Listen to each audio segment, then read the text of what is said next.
Bismillahirrahmanirrahim. Assalamualaikum warahmatullahi wabarakatuh.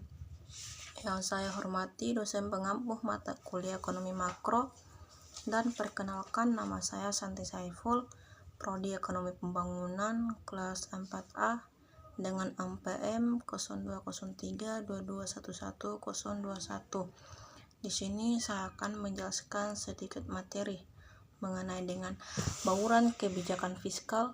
Di sini terbagi atas 9 poin,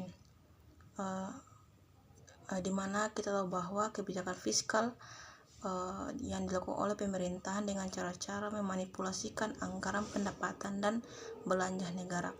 Poin yang pertama itu mengenai kebijakan fiskal. Semakin kita tahu bahwa di mana peran pemerintahan dalam perekonomian dan di mana kegagalan kebijakan moneter menangani ketidakstabilan ekonomi, terutama yang berhubungan dengan ketenagaan kerja atau pengeluaran semakin meningkat.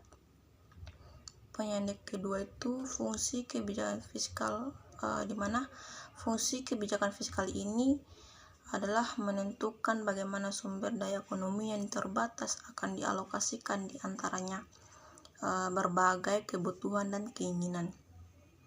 Poin yang ketiga itu fungsi distribusi adalah membahas pembagian pendapatan antara berbagai faktor produksi seperti tenaga kerja.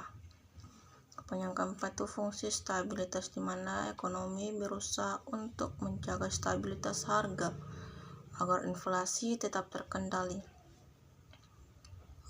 Poin yang kelima itu macam-macam kebijakan fiskal berdasarkan jumlah penerimaan dan pengeluaran. Poin selanjutnya kebijakan anggaran seimbang adalah kebijakan yang menyusun jumlah penerimaan dan pengeluaran sama besar.